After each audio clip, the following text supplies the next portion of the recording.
that in the modern world, an organization that depends on a cadre of single and celibate men to carry out its work is asking for trouble. And I do think that the Church, the Roman Catholic Church and the other Catholic churches, like the Anglo-Catholic Church, there's always been a certain attraction for gay men in that, you know, the robes and the singing and the bossing around, choir boys and so on. I remember some years ago reading some letters by Padre Pio, a significant figure in the Catholic Church in the earlier 20th century, and thinking to myself, my goodness, this is homoerotic stuff. I think at one point he asks Christ to come to him as my lover. So I do think there's always been that strain in the priesthood, but the circumstances of the modern world make it much more hazardous. And if I can be so impertinent as to say anything to Roman Catholics, I'd say I think you should take a real good look at the rule of celibacy. This magazine is called Washington Monthly, and the editor-in-chief of that magazine, Paul Glastrus, will be with us at the top of the hour. It's coming from in the political world from the other side of the spectrum this morning, from Mr. John Derbyshire. We go to Gainesville, Florida. A Democrat, good morning. Good morning. I'd like to say that to get a fundamental understanding of what's wrong with blacks in America, you must start first by asking what's right with whites in America. And I'd like to ask you the question, and I'd like to follow up with a comment. Why do you think whites are so successful in America?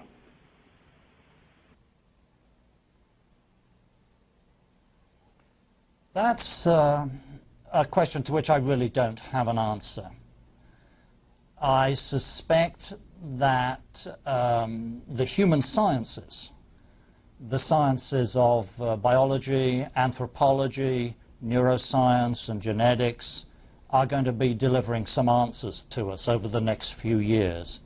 But I would not be so bold as to say what I think those answers might be. And I wouldn't overestimate the success of white people in America. You can find some communities in very white states, like the state of Maine, for example, that are in dire straits with high rates of illegitimacy, welfare dependency, and so on. So it's not all rosy in white America either. And in fact, a statistic you often hear, illegitimacy among whites in America is now running about, I think, 25%, which is the rate that so alarmed Daniel Patrick Moynihan back in the 1960s, when that was the rate amongst black Americans, and he wrote his famous article about the crisis of the black American family. So maybe we've got a crisis of the white American family too. We've got crises all around. But still, Brian asked me about this new march on Washington and brought up the points in the Wall Street Journal editorial about the particular crisis facing blacks in America. As you can see from the kind of statistics I gave out. And so that was the one that I addressed. But it's not all rosy in white America either. Gainesville, your reaction? Yeah, what I was about to say is if you look at most of the drug crimes that go on in this country, they actually occur on white college campuses. The only difference is if you think about how a college campus deals with a drug crime versus the same crime that exists anywhere else in the city. I have been a college administrator for many years, and as you probably know, there's more illegal activity going on college campuses all over America, where there's all sorts of safety nets by parents and by the institution to protect those kids so nothing really happens to them. Whereas if that same crime existed anywhere on another street in the very same city, that person goes to jail for 5 or 6 years, and then it starts a cycle. And so what I'm saying is what's wrong with blacks is not so much the issue. It's that whites have a safety system, a judicial system, a police system that protects them, and there's no protection system for blacks, especially in the issue as it relates to a large percentage of people who are going to jail for drug crimes. Thanks. Mr. Derbyshire? I think the gentleman has a point, but it's a point that kind of bounces back on him. Why do black Americans not have this support system? Well, they don't have it because they don't have so many intact families. They don't have a base of entrepreneurs to fund things. So the issue kind of bounces back on black Americans. You can't expect a population with a 68% illegitimacy rate to offer the same kind of family support to kids who go astray as a population whose illegitimacy rate is far lower. Next call, So the thing kind of bounces back. Woodbridge, Virginia, you're on. Hi, good morning.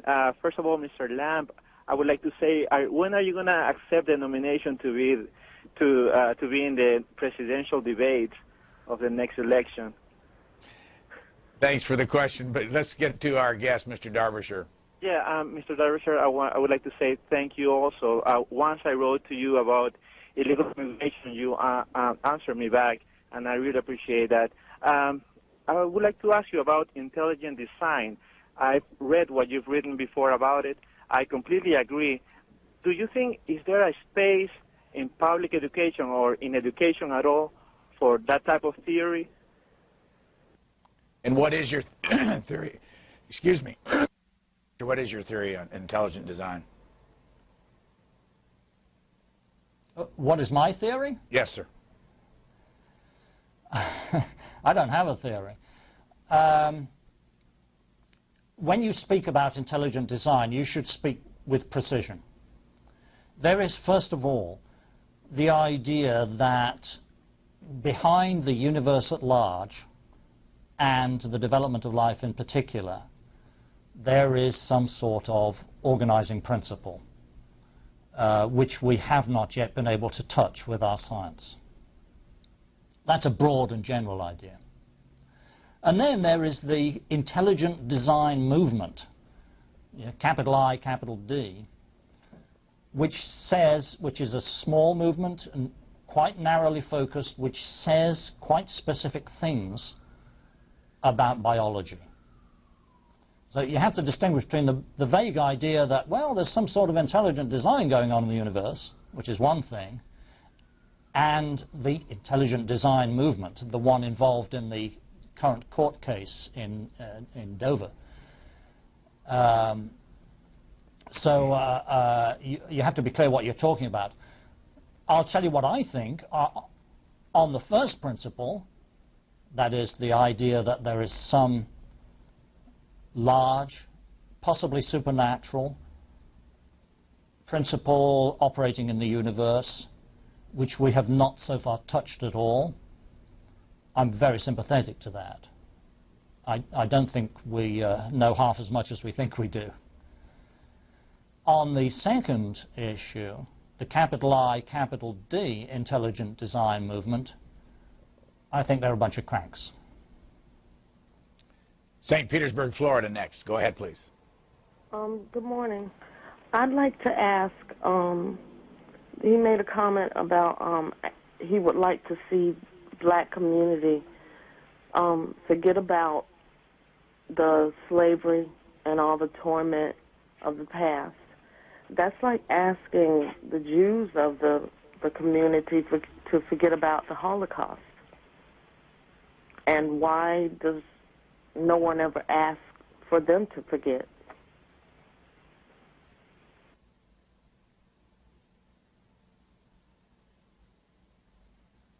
I'm sorry, I should respond to that? Yeah, yes, sir, we're waiting.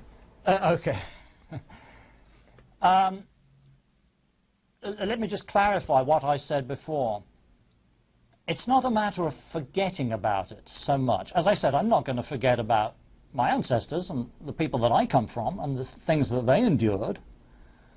And I wouldn't really expect black Americans or Jews to forget about the corresponding things in the past of their people.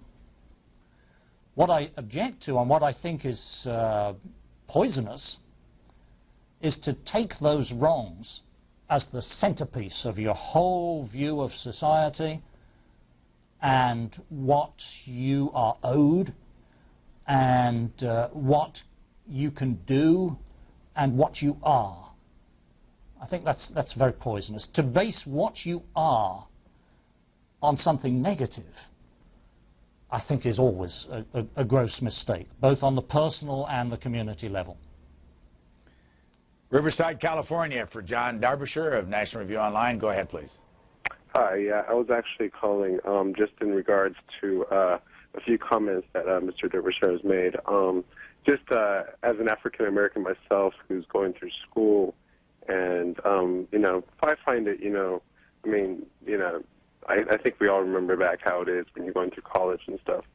And, you know, just, I guess just to touch up on a couple points, the comment that he made on that African Americans should forget or should not rely or should not center that as who they are, but I think he forgets that, I mean, it was only, you know, 40 years ago that you know, African Americans were, you know, being, you know, were being hosed down in the streets, attacked by policemen's dogs. And even beyond that, what it is he's trying to place himself in a situation that only the black experience in America can give you. And I think that's, I mean, you can't compare apples and oranges like the woman who called earlier said. It's, you know, it's the Afrocentric Holocaust. That's what slavery is.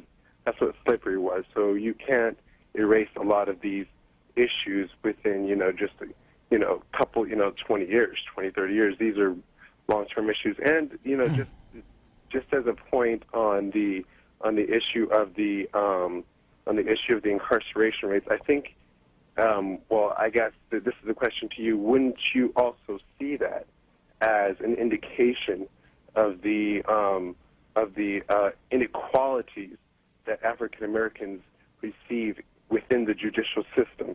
Thanks. Mr. Derbyshire. On the point of inequality in the judicial system, I think that's refuted by the figures. The federal government, the Bureau of Justice, puts out figures called the National Crime Victimization Survey, NCVS, where they ask a very large sample of Americans what crimes they've been victims of and what were the details, what was the perpetrator like, and so on. And they're just asking victims, it's the victimization survey, regardless of any arrest rates or imprisonment rates or anything. They're just asking Americans, what crimes have you been the victim of? And who did it? Can you say anything about who did it? And, for example, in robberies, I believe that 55% of robbery perpetrators were identified by their victims as being black. And that's pretty much the same rate as you get for arrest and imprisonment for robbery. So I really wonder if there is inequity in the judicial system there. You have to rely on what people tell you about crimes. I don't know where there would be any bias there, and they're asking black people as well as white people. So I'm skeptical about this inequality in the judicial system. To the other point about forgetting the past, I'm sorry, it's a harsh thing to say, but if you've lived long in the world, you will know how brief and shallow is other people's interest in your problems. We know, everybody in America knows, from countless TV programs and education in our schools and movies and books, we know about slavery, we know about Jim Crow, we know about it. There is no American who doesn't know about it. And I say again, with no wish to be unkind, most people are at the point where, most white Americans are at the point where they kind of shrug their shoulders and say, okay, we know that, we're real sorry, but can we get on with things? Can we get on with building this nation? Mr. Derbyshire, how long have you lived full-time in the United States, and what did you